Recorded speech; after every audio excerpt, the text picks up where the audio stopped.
आप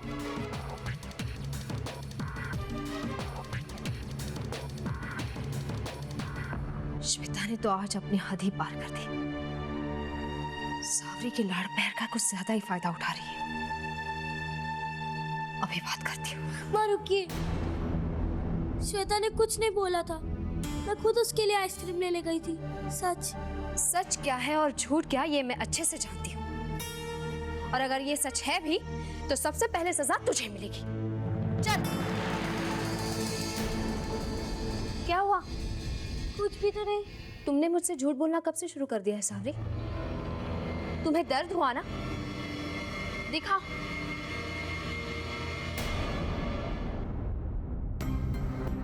ये कैसे हुआ? तुम नंगे पैर ही श्वेता के लिए आइसक्रीम लेने गई थी? नहीं, मैं चप्पल पहन के गई थी, लेकिन बाद में वो टूट गई और मैं उसे जुड़वाने जाती तब तक आइसक्रीम पिघल जाती और फिर श्वेता क्या।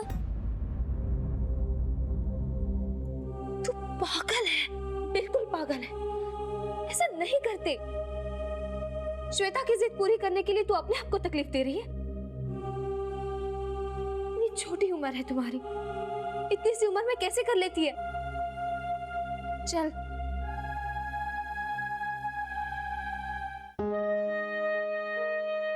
आराम से।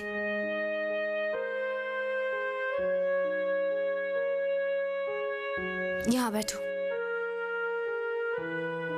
मैं दवाई लगाती हूँ।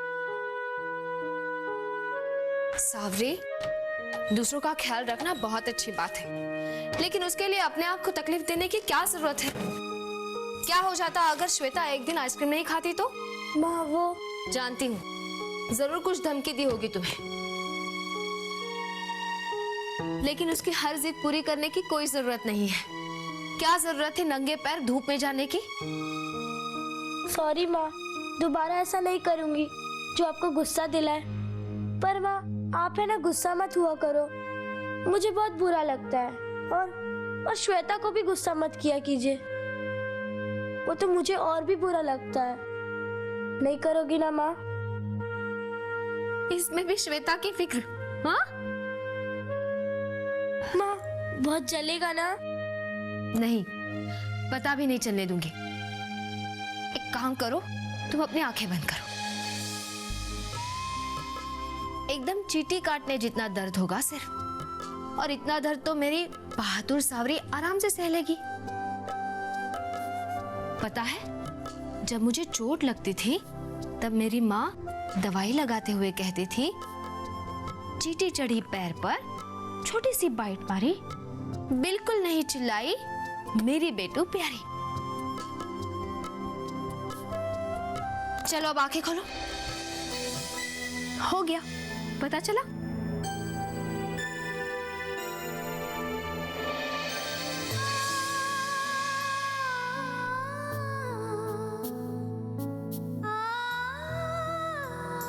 क्या हुआ? बहुत जला क्या? नहीं माँ, आपने तो झूठ कहा था कि चींटी काटने जितना दर्द होगा, लेकिन उतना भी नहीं हुआ। ये देखो माँ, मुझे क्या मिला। कितना प्यारा है ना? ये मैं बाहर गई थी ना तो ये मुझे मिला। वाह, ये तो वाकई में बहुत सुंदर है। कहाँ से मिल जाते हैं तुम्हें इतने सुंदर सुंदर पत्थर? अब तक तो तुम्हारे पास बहुत सारे जमा होंगे। एक मिनट, मुझे तुम्हें कुछ देना है। गिफ्ट?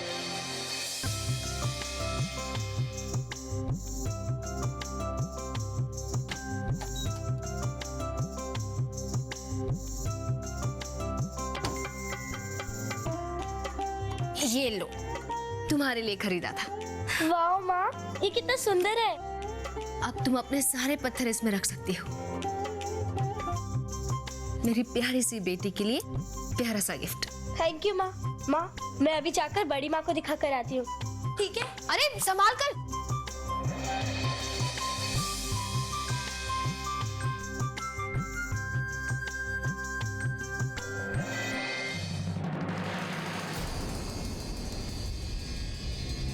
देखकर नहीं चल सकती? अंधी है क्या? आदित्य, ऐसे बात करते हैं? सॉरी भाई साहब, वो तो अचानक से। आदित्य, ओह, सावरी बेटा, ऐसे भागते हैं, आदित्य गिर जाता साथ में तू भी गिरती। ध्यान से चला कर बेटा। आदि, आदित्य, आदित्य, रुको बेटा, ट्यूशन का टाइम हो रहा है। चल ट्यूशन चल, मम्मी की बात नहीं मानेगा, चल ना ट्यूशन। मैंने कहा ना मुझे खेलना है, ट्यूशन नहीं जाना है। हे भगवान आदि, सुबह से लेके शाम तक तुम खेलते रहते हो, दिन भर कोई खेलता है क्या? चल ट्यूशन चला जा बेटा प्लीज। मैंने कहा ट्यूशन चला जा, तो मेरी बात ही नहीं मान रहा।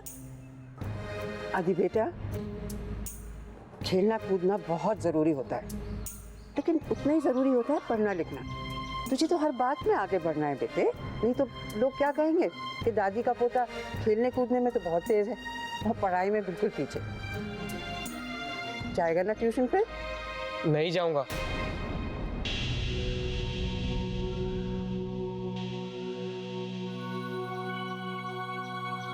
अच्छा देख, दादी पोता एक सौदा करते हैं। तुझे एक चीज की जरूरत थी ना, बहुत चाह रहा था किसी चीज को, क्या कहते हैं उसे, रेलवे स्टेशन? रेलवे स्टेशन नहीं, प्ले स्टेशन। हाँ हाँ, वही मैं कहना चाह रही थी, प्ले स्टेशन। देखा, पढ़ाई लिखाई ना करने से तीतर का बटेर और बटेर का तीतर निकलता है मुंह से। तो अब सौदा ये रहा कि अगर तू ट्यूशन पे जाएगा ना, तो मैं तुझे खुद एक प्ले स्टेशन ला के दूंगी। पक्का? पक्का। बोल, जाएगा ना ट्यूशन पे? ये हुई ना बात।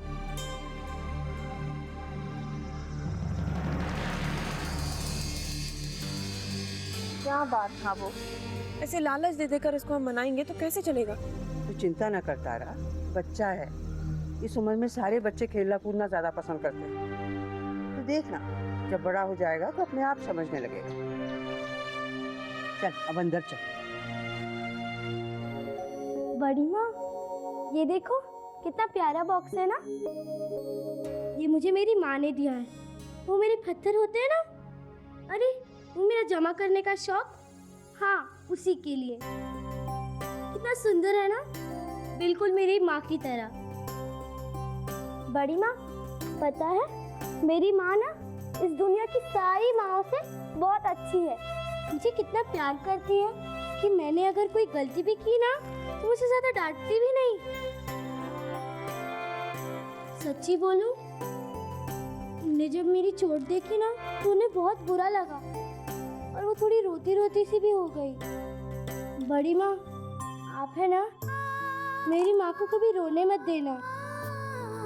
वो थोड़ा सा रोती है ना, मुझे बहुत ज्यादा सा रोना आता है।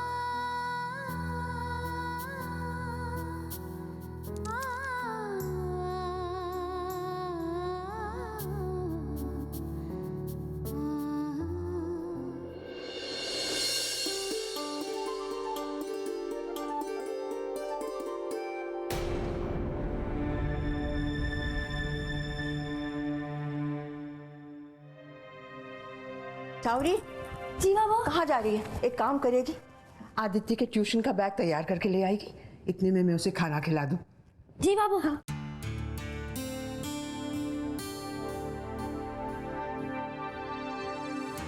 कैसे हो काका साहब?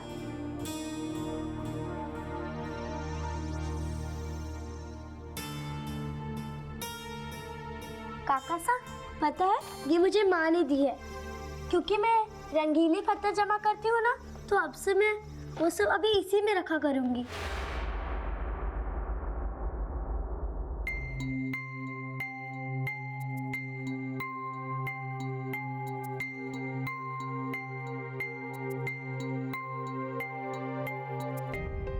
आपको भी बहुत अच्छा लगा ना काका साहब? और अच्छा तो लगना ही था, क्योंकि माँ ने दिया है।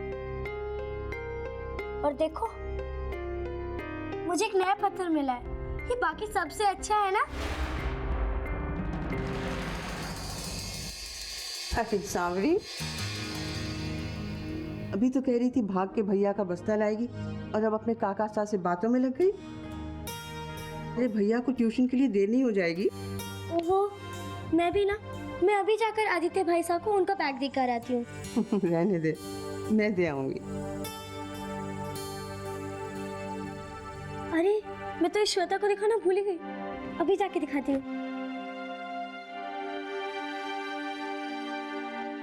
ब्रिजेश बेटा, नीचे आके नाश्ता कर ले।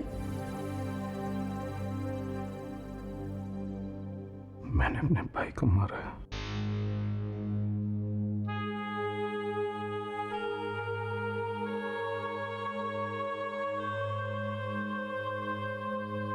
मैंने अपने भाई को मार डाला।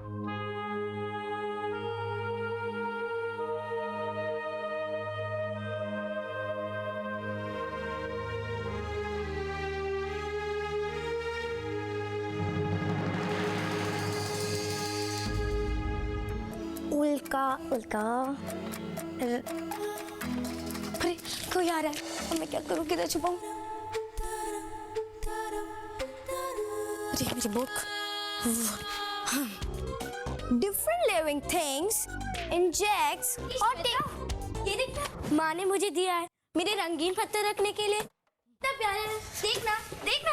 हाँ बहुत अच्छा है, खुश हो।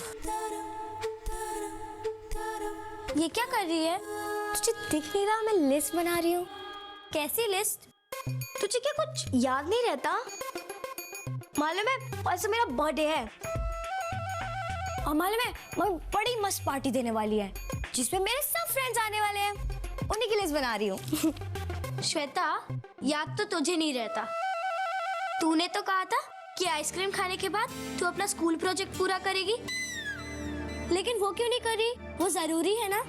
ना, मुझे पता है कि अभी क्या जरूरी है। ओके देख, अगर मैंने लिस्ट नहीं बनाई ना तो कोई ना कोई छूट जाएगा और फिर अगर छूट गया ना बड़ी प्रॉब्लम हो जाने वाली है।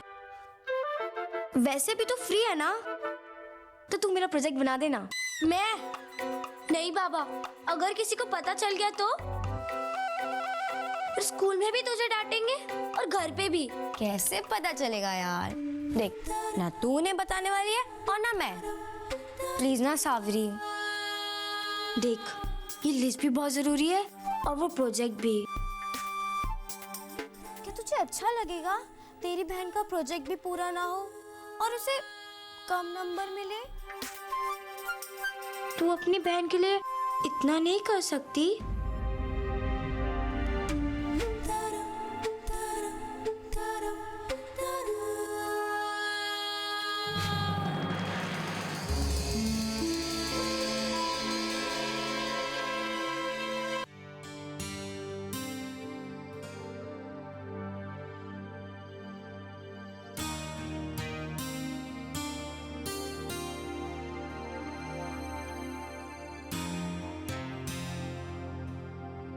काफी थकी हुई लग रही हैं आप। हाँ वैसे बच्चों को संभालना भी कम मेहनत का काम नहीं होता। शायद बहुत किस्मत वाली हूं मैं, जो भगवान ने मुझे 2-2 बच्चियां दी है थकान के लिए। लेकिन इस थकान का भी अपना एक सुख है। अक्सर इन बच्चियों में मैं अपने आप को देखती हूँ। अब सावरी को ही ले लीजिए, कहने को तो उसने सावित्री की कोख से जन्म लिया है, लेकिन पता नहीं ऐसा लगता है कि जैसे मेरी ही परछाई हो। लगता है मेरा बचपन एक बार फिर से मेरे सामने आकर खड़ा हो गया हो। कभी कभी नाज होता है अपनी किस्मत पर कि मुझे माँ कहने वाली ऐसी बच्चियां हैं मेरे जीवन में।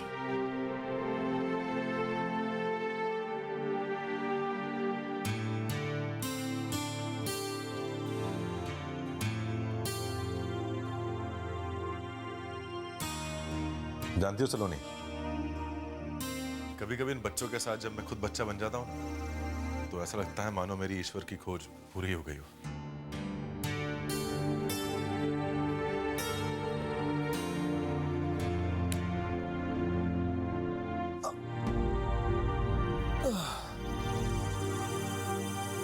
क्या हुआ? कुछ नहीं, लगता है थोड़ी पीठ अकड़ गई है। आप अगर चाहे तो यहाँ आकर पलंग पर सो सकते हैं, आपके पेट के लिए अच्छा होगा। आप पर पूरा विश्वास है, आप अगर चाहे तो। नहीं सलोनी, कहते हैं कि किसी इंसान के लिए किसी का विश्वास अमूल्य होता है। बहुत बहुत धन्यवाद जो आपने हमें इज्जत दी, परंतु दोस्ती के रिश्ते की एक मर्यादा होती है और वो मर्यादा हम पार नहीं करना चाहते। कहीं ऐसा ना हो कि ऐसे में हम एक अच्छा दोस्त खो बैठे।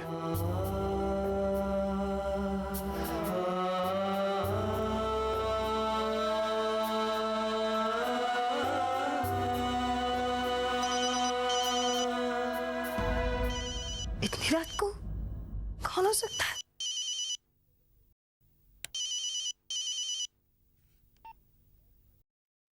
हेलो,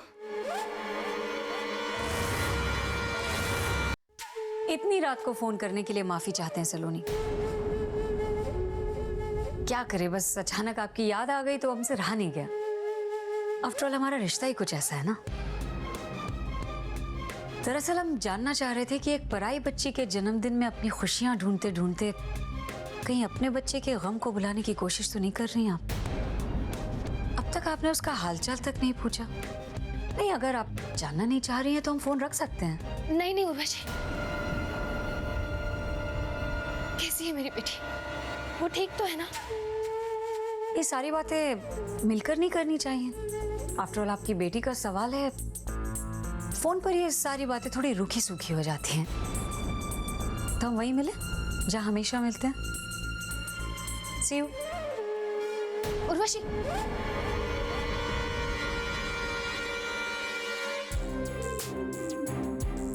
क्या कहा उसने?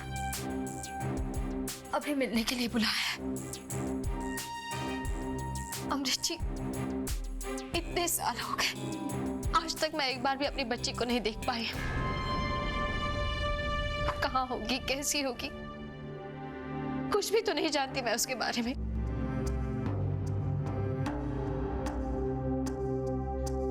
काश मैं एक बार उससे मिलके उसे सीने से लगा पाती अमृत जी,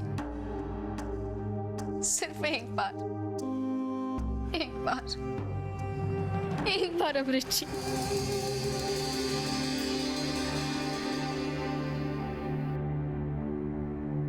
मैं आपका दर्द समझता हूं सलोनी, परंतु मेरा दिल कहता है आपकी बेटी जहां कहीं भी होगी ठीक होगी, बिल्कुल आप जैसी होगी वो।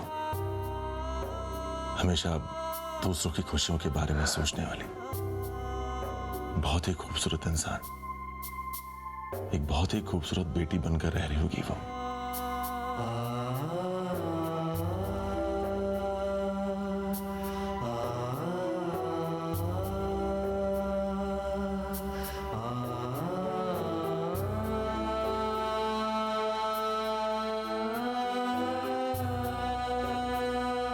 बहुत अमूल्य है ये आंसू सलोनी, इन्हें ऐसे व्यर्थ ना करो।